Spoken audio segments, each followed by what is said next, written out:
Hey guys, welcome back to my channel. So today I'm doing another reading vlog, but in this one I'm doing like an unhinged woman femme rage reading vlog. I have 3 books planned for this video. Eileen by Oteza Moshfegh, I have Boy Parts by Eliza Clark, and I have Ripe by Sarah Rose Etter. So I do have more books than this. I went on an unhinged woman femme rage buying spree lately, and yeah, so I have a couple books planned for another vlog. I'm splitting this up into 2 vlogs because I think I have 6 books, 7, I don't even know, but it was too many to put into this video. So yeah, if you want to hear my full thoughts about any of these books, just keep on watching. I know like the whole unhinged woman femme rage thing is literally on the rage lately, but I just cannot get enough of these books. I love them so much, so I've really been excited to read some more, and I do plan on coming out with like a recommendation video after my vlogs are filmed. So yeah, if you want to see any reviews, just keep on watching. First things first, I started Boy Parts by Eliza Clark. I'm 98 pages in and I'm obsessed so far. So this is about a woman named Irina, and she basically her job is she finds these unconventionally attractive men. like they're not conventionally attractive, but she sees something special in them. So she finds them in public and basically convinces them to be like her models. So she takes erotic photos of these men as her art, and then she gets invited to display her artwork in this famous like art gallery. So that's what this book is about. It's very like literary fiction style. You're just following her and her day-to-day life and these men that she finds, and you know, it's like her and her friend, her roommate.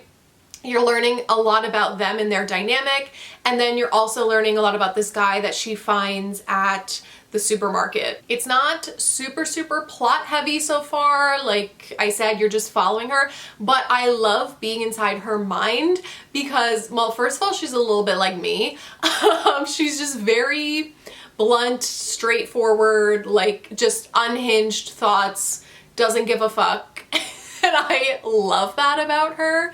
I'm living for her, this character so far. She's kind of like a non-extreme horror version of Kim White almost from Full Brutal by Christopher Triana.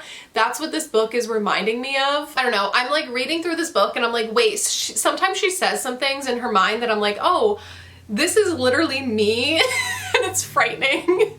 And it's funny, it's humorous, it is British. There's like tons and tons of British slang. Like sometimes I'm reading and I'm like, what are they talking about? That's the only thing that I'm like a little confused by, because I'm obviously American by the sound of my voice. So far there's a lot of triggers for like sexual assault and drug use.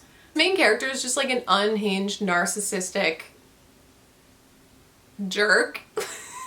Not that I view myself that way, but just, I mean, just some of her thoughts, I'm like, yeah, that checks out. So yeah, I can't wait to read more of this and kind of see where this goes. I'm buddy reading it with my friend Chris, and he gave it 5 stars. He absolutely loved it. He like read it so quickly and I can't catch up, so yeah. So before we get too much further into the vlog, I just want to thank Magic Mind for sending me some of their wellness shots to try out in this video. So Magic Mind is a company, they make these little wellness shots. They boost creativity, energy, and focus. They look like this. They're made with matcha and a lot of adaptogens and vitamins and mushrooms. So many things are packed into these little shots. So I'm going to be trying these throughout the video and kind of seeing how I feel throughout the next 7 days, drinking one of these every single day. And I'm the perfect person to try this out because first of all, I'm a health nerd. So when I heard that these have adaptogens in, adaptogens literally adapt, like they help your body adapt to stress. So they help keep you calm, help keep your anxiety at bay, and when you pair adaptogens with caffeine from the matcha, it kind of doesn't give you that same stressful anxiety feeling that coffee might give you. It's time-released caffeine, so you don't feel that caffeine crash or that high jittery anxiety that you might feel with coffee. This isn't to replace coffee, but think of it more as like a wellness shot that you add into your daily routine. You can drink it alongside of coffee if you want. I drank this morning with some oat milk. So I mixed oat milk in with the shot you'll see in the clip, and I drank it this morning. I feel great so far today. I went for a run this morning. I drank it before my run. I felt like my energy was just so much better compared to other mornings when I run.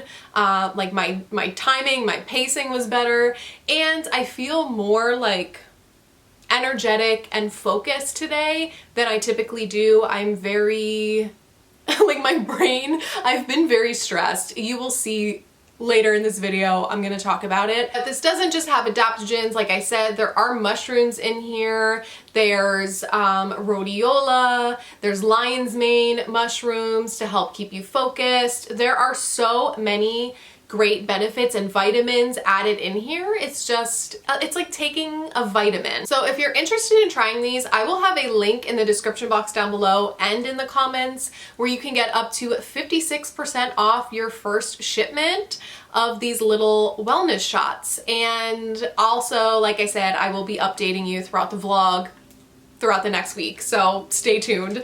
But yeah, I'm going to go do my chores, read more of my book, and then we'll talk when I get back.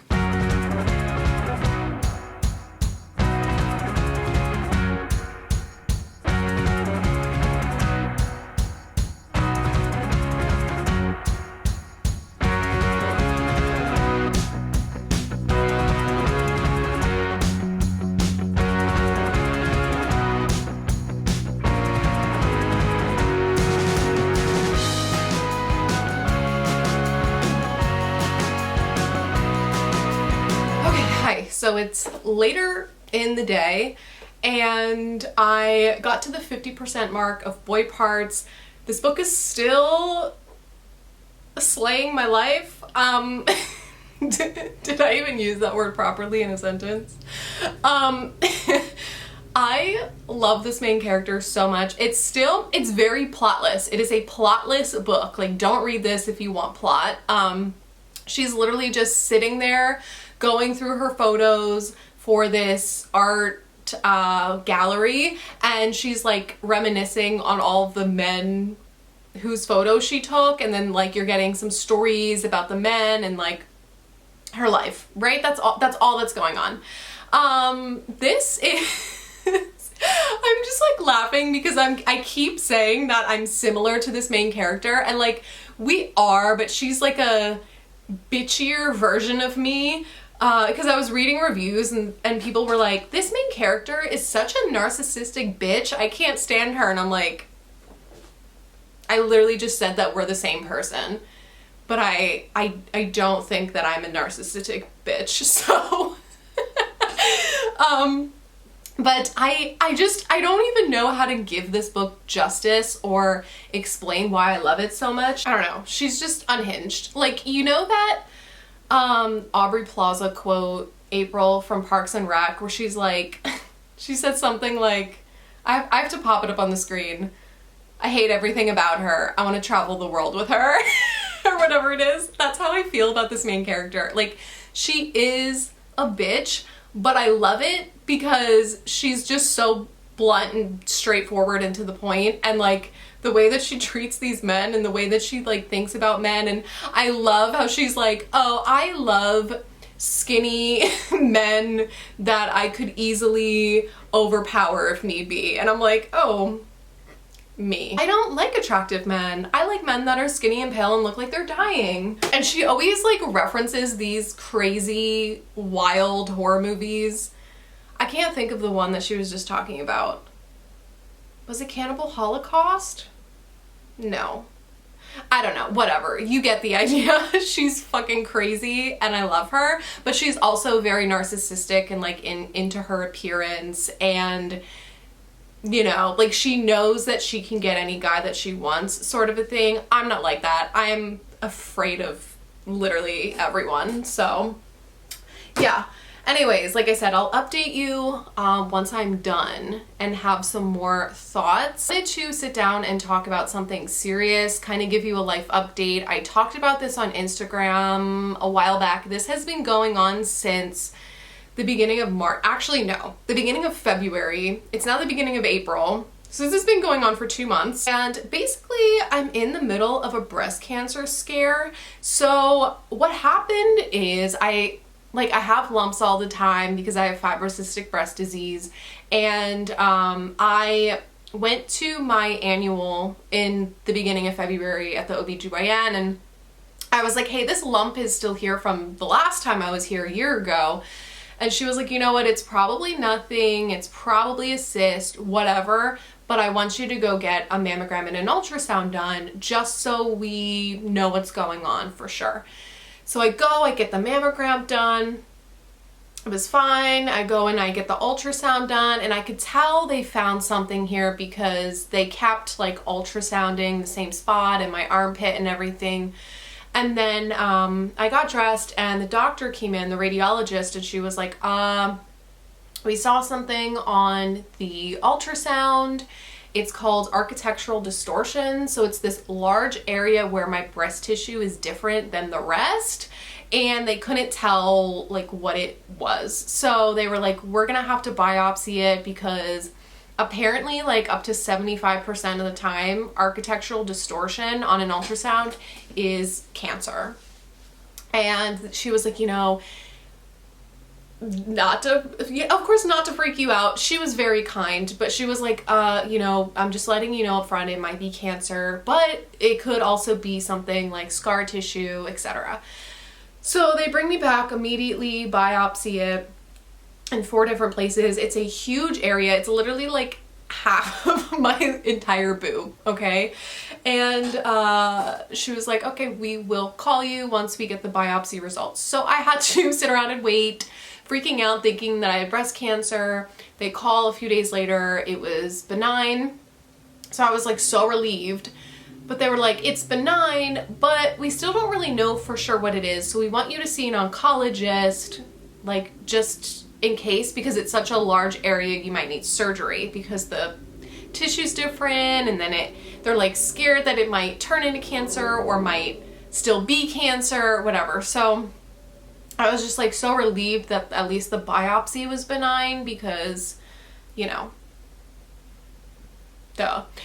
So then the other day, yesterday actually, I went to an oncologist and he looked at everything and he was like, here's the situation. I'm gonna need you to get an MRI because yes, the biopsy was benign, but why is this like an entire area of your boob? He's like, I can't do surgery on you or else you literally wouldn't have a boob left because that's how large the area is. He was like, I could do surgery and remove part of it, but I don't want to take that much breast tissue away from you. And he was like, obviously, you know, the biopsy came back benign, but it still could be cancer. Like there's still a small chance that it could be something that we're missing because my breast tissue is so dense, and an MRI is really the thing that I need. And it's like, why do we have women get mammograms, which my mammogram was completely normal, by the way. So thank God they did an ultrasound also, which is what caught it, but they still can't tell from the ultrasound what it is. So I'm like, why, if we know that I have dense breast tissue, why do I have to go through all these things until I can get an MRI? Like, insurance companies are so fucked.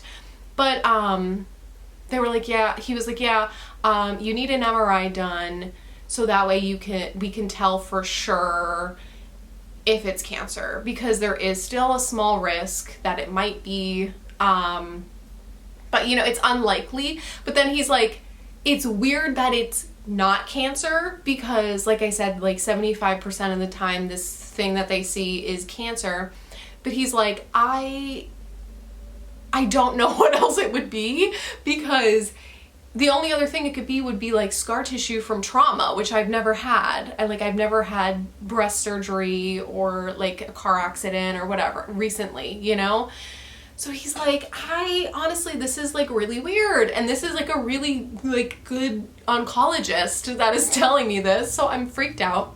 So he's like, I want you to get an MRI done like as soon as possible so I can see you back within a month.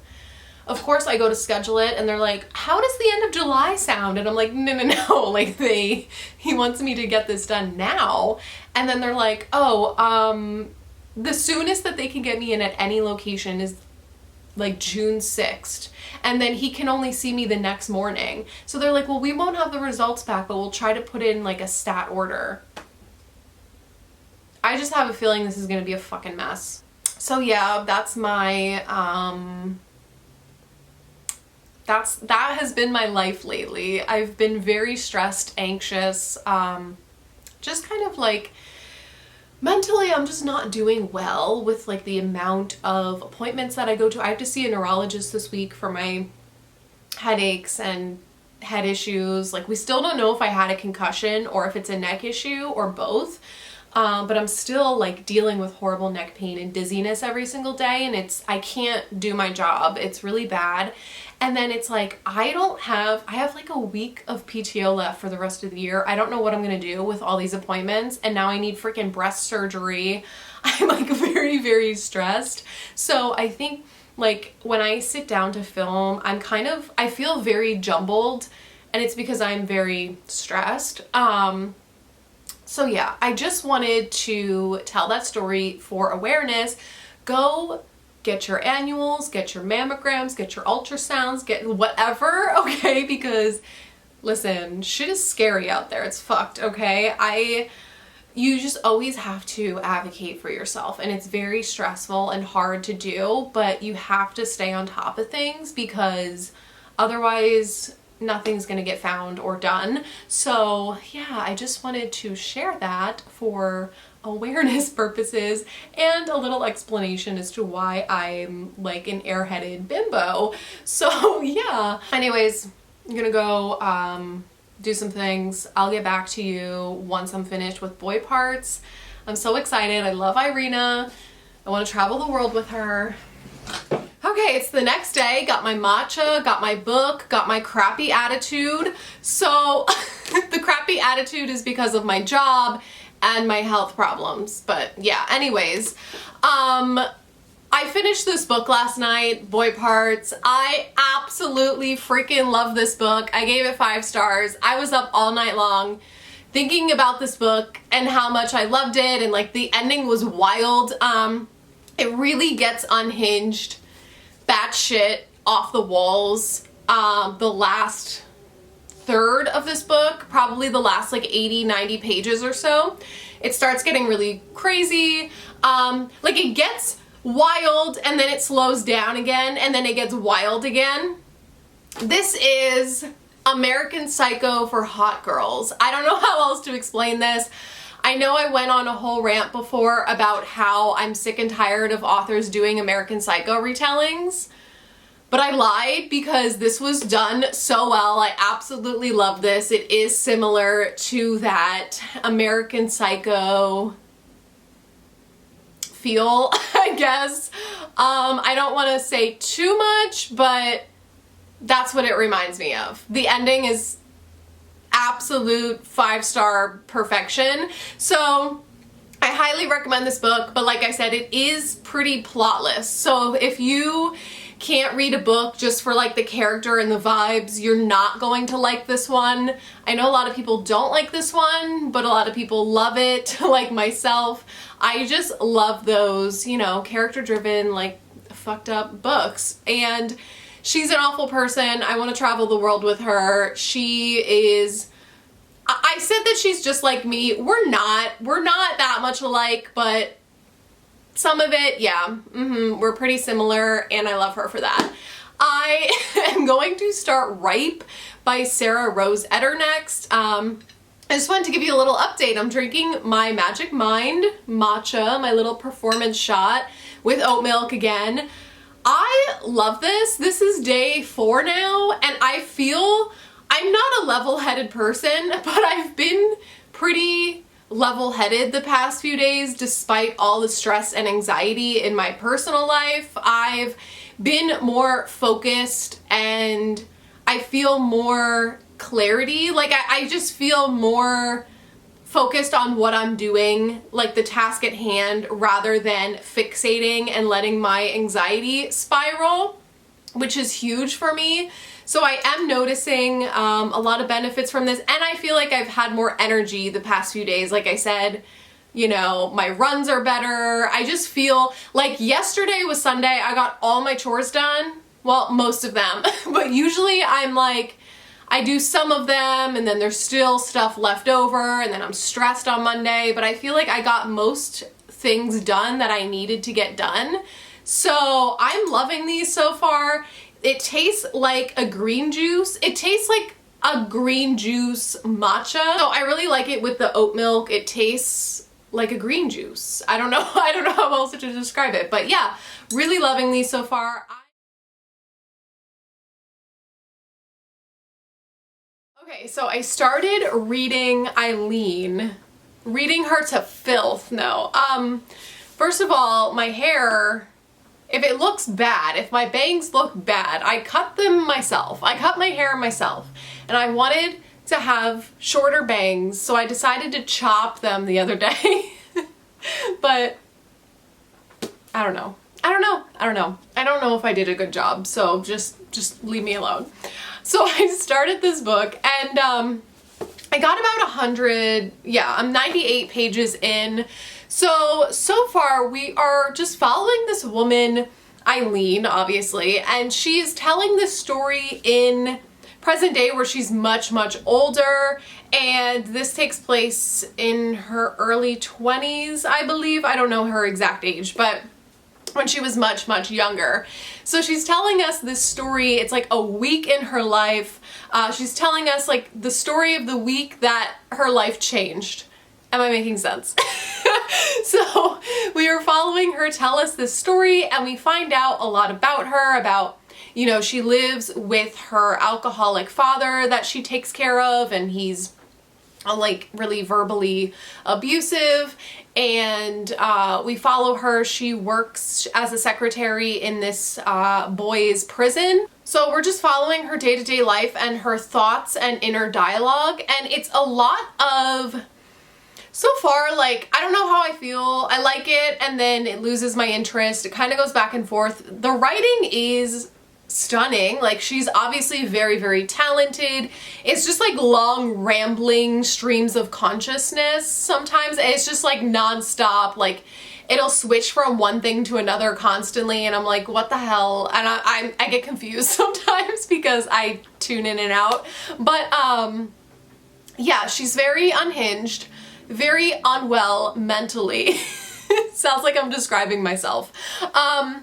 We're learning, you know, a lot about how her father impacts her mental health, and, you know, the way that she views herself and the way that she describes her body, and, like, you know, just she'll randomly just start talking about how she wants to drive off a bridge. Like, you know, she's very mentally unwell. She does a lot of horrible, questionable things, like illegal things.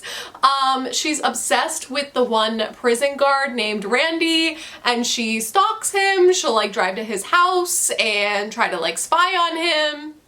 So we're just learning about her views of the world and kind of like what's going on in her head. So now there's this new woman named Rebecca that gets a job at the prison, and she's kind of like a little bit obsessed with her, I think. I think that's where this is going, and then apparently there's a huge twist that happens. So far, like, this book can really go either way for me. Like I said, I'm kind of in the middle right now. It's very slow. So we'll see. We'll see what this twist is. It can be like a really great read for me, or it can be like, eh, for me. So I don't know how to feel so far. Obviously, I will keep you updated.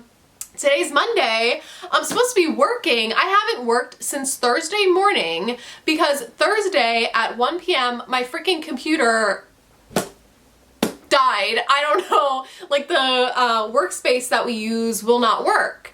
So now I'm like sitting here, so I called IT and I was like, hey, my computer's down. And he was like, it's a company-wide issue. And I'm like, okay. So I'm sitting here all afternoon Thursday waiting, thinking everyone's computer is down. And then Friday morning I called and they said the same thing. And then I texted my coworker and I was like, hey, is your computer still down? And she's like, what do you mean? None of our computers have been down, just yours. Are you kidding me? So then I called IT again, and then it took me like multiple tries to get someone to put in a work order. Like, IT is just a hot mess.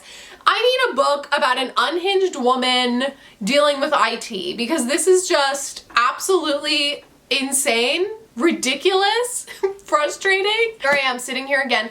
I call them and they're like, oh, we have a team that works on that, but you have to wait for them to call you. It's expedited though. And I'm like, okay, well, it's been 2 days and still no one has called me. And I'm sitting here and now I have to use PTO for all of this.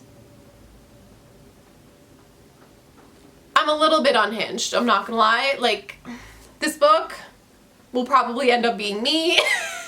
Whatever she does, but oh my gosh. Anyways, I will get back to you in a little bit. Okay, time for an update. I have my ring light on because it's so dark outside, but now there's a huge glare. Okay, whatever, it's quick anyways. So I have about 70 pages left of this book, something like that, and like I have some thoughts. Okay, I like it.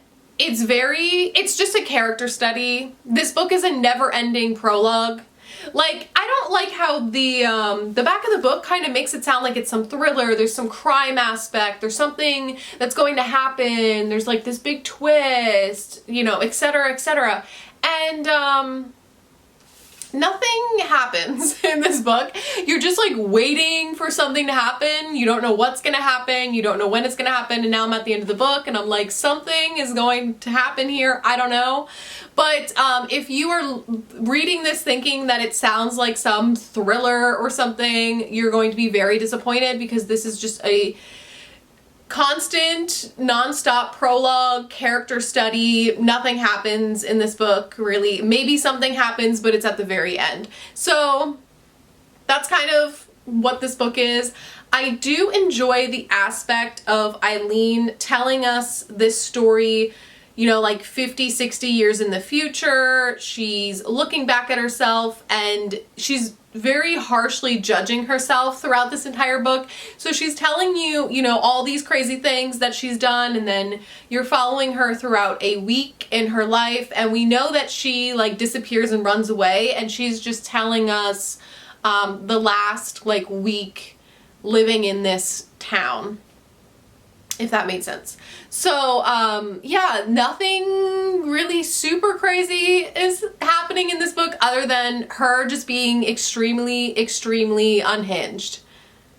Just like really unhinged thoughts, and just the way that she views herself in the world, like I said. And oh my gosh, the way that she's like never really had friends or relationships, and how that affects her, and how she becomes like obsessive with everyone. So I am enjoying it because I do like slower burn character studies, but I'm not like obsessed with it. So we'll kind of see where this ending goes. But yeah, that's my update. Finally got my work computer fixed, so I'm working, but I'm gonna try to get through this today and then give you an update. Okay, so once again with the glare, it's later in the day.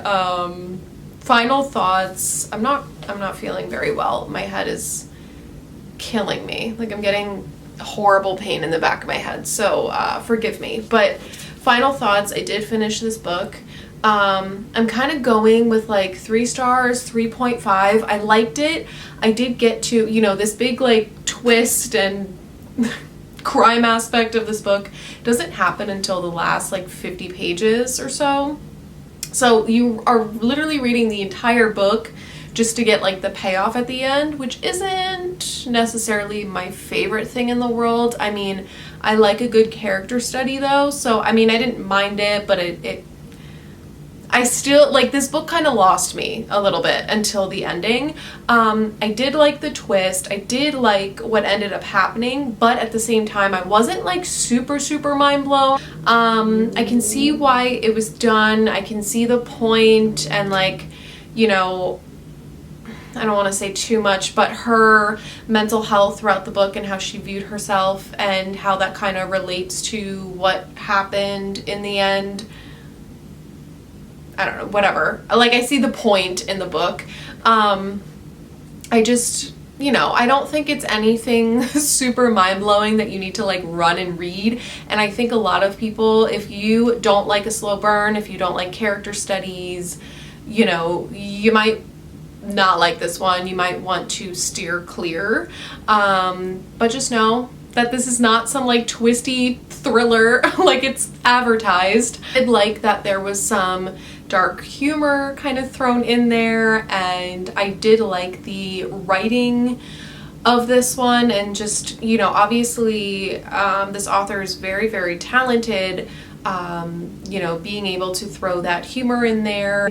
Do you feel like you have to have a like deep loneliness inside of yourself to relate to this main character a little bit? Like, I did feel sorry for her a little bit, because in a way, like, I can see where she's coming from, and I can see certain aspects of her personality are like certain aspects of my personality and trauma. So I did relate in a little bit, but once again, it's gonna be like you have to relate to this a little bit in order to fully get it, I think.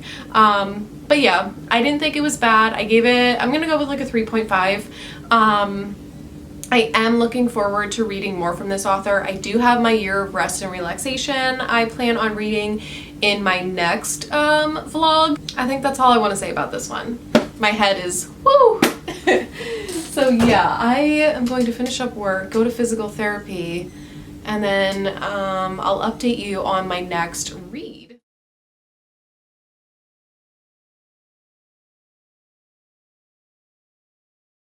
Okay, hi, it's the next morning. I look like a mess. My office is a mess. Trying to make this as quick as possible because this video is going to be very long. But I did start Ripe. I think I'm about like 30% through. I'm on page like 80. The writing of this is absolutely stunning. Like, it is so beautiful. It's poetic, but in a way where it still makes sense. You know, I don't like super like poetic books because they usually don't make sense to me, but no, it makes sense. Okay, so we're following this woman, Cassie, and she moves to California. She gets this job, you know, working for this big company, and you know, she moves out there to try to kind of start a new life, and you know, she's promised all this like wealth and opportunity in California. So she goes there, and you know, of course the place is a dump, obviously. And this job is super, super toxic boss, just horrible work environment. Very, very awful. You know, the employees are like overly concerned with the fact that the snacks aren't good enough at their job, as people are like homeless and setting themselves on fire outside the window. So the place is just a dump. She is treated so horribly at her workplace. And throughout the book, she talks about how she has a black hole that follows her no matter where she goes. So, you know, she just constantly has this feeling of a black hole following her everywhere, and it gets bigger, you know, with her depression and despair. And we start learning about her depression and her early memories with her family and how her parents were really toxic. And like, this poor woman has just been treated like shit by literally everyone. She's in a complicated relationship. She's very lonely. Like, we just are really learning about her and her mental health, and, you know, how this black hole follows her no matter where she goes. So I absolutely love this so far. Like I said, the writing is beautiful. Like, this is the thing that got me. Hold on, please hold. So she's talking about how she took a picture of herself. So she takes a selfie in the bathroom, and she's like, in the rush of it for a moment, I feel almost like I am the girl in the phone. I feel like I am the illusion. There is, of course, no way to photograph loneliness or any state of lack. Gray is thought to be the color of loneliness, the same color as the brain or the heart drained of blood. There is, of course, no way to photograph the black hole, which is always waiting, watching, shrinking, or growing, that cruel dark mirror. Like, the writing is fucking stunning. Like, that almost made me cry because that was so relatable. And just the way that she talks about depression, and each chapter starts with like a definition. So it'll start, of course I can't find, okay. So like it'll start with a word and then it gives you the definition. So family, and then it gives you the definition, and then she gives you examples of that definition relating to her life. So this is, you know, for example, her family and when her brother was born and how her parents treated her like crap. So I don't know, just I don't know how to explain the writing other than it's very beautiful, and I absolutely love this so far. So I'm going to work and then update you. It's the next day, drinking my Magic Mind. It looks suspicious because the ice melted in there. And I'm also drinking out of a beer glass because all my glasses are in the dishwasher. Anyways, it's day 7 of drinking Magic Mind. And again, my energy levels have been great this week. I'm exhausted when I wake up in the morning. I drink this, I feel great. I feel focused. I've been more productive at work. I noticed, like, because you know, they watch our productivity and my productivity has been higher this week. So overall, I just feel more energized and focused than usual. So I absolutely love these. Again, there will be a link in my description box down below. Definitely check them out because I believe in this. I believe in this. I'm not someone that drinks caffeine, but I have felt great, and typically caffeine does not make me feel great. I cannot say enough great things about these little performance shots. So yeah, I finished Ripe. I read this book so fast. I finished this book last night. This was gut-wrenching. This was so depressing and bleak, but so good. It was so well written. I gave this book 5 stars. If I look rough right now, by the way, I have a massive headache. I have to go to a neurologist tomorrow for my headaches. I have to wash my hair, and our air conditioner is broken, so I'm sweating to death. But anyways, I gave this book 5 stars. If you have depression or anxiety, I totally recommend this one. The commentary of the black hole and how she's constantly feeling like this black hole is following her, and also gets into like the science of black holes and then compares that to her feelings dealing with her mental health. This was so unique, so beautifully written, and I've never read anything like this. Like I said, it's so unique, and the way that we are following her, mostly dealing with this toxic job. And listen, like a lot of the things that she was talking about, I so heavily relate to. This felt like a little more exaggerated version of my life. I'm not even kidding. Just the way that she views her job. Like, listen, I work for a health insurance company and I also work in healthcare, and I think all of my jobs have been toxic, if I'm being honest. And just that toxic, horrible work environment that just makes you feel like shit, and then makes you also do questionable things sometimes. Not saying that I do questionable things at my job, but in a previous job, I have been asked to do some unethical things. And yeah, this was extremely relatable. And, you know, her family life and her relationship, and just, this woman was just treated like shit by literally everyone. The ending was gut-wrenching. There were multiple things that happened at the end that left me feeling like I had no soul left. I just felt like this book ripped out all of my emotions, ripped out my heart, and just stomped on it. That's how I felt. But it was beautiful and bleak and depressing, and I can't recommend this book enough if you have mental health issues. And I was reading reviews and someone was like, well, it's hard to feel sorry for her because she makes 6 figures a year. And I'm like, yeah, 6 figures a year living in shitty Los Angeles. Like, sorry. Was it Los Angeles? I don't know, somewhere in California. And I'm like, yeah, living in this like shithole, and you know, her rent went up $900 a month, and this also takes place in the middle of the pandemic.